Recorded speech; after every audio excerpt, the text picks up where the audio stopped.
Özellikle boğaz iltihabı, ağızyer iltihabı, öskürük olsa öskürüğün geçmesine çok yardımcı olur.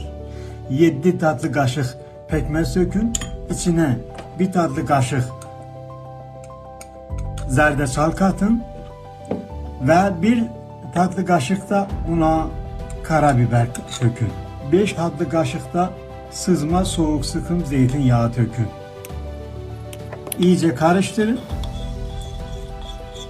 Yetişkinler günde 3 tatlı kaşık ve çocuklar günde 3 çay kaşığı yemeği iltihapların geçmesine çok yardımcı olur. Bunu hatta o kardeşlerim ki vücutlarında, bağırsaklarında da iltihap var. Bağırsak iltihabını atmasına da çok etkilidir.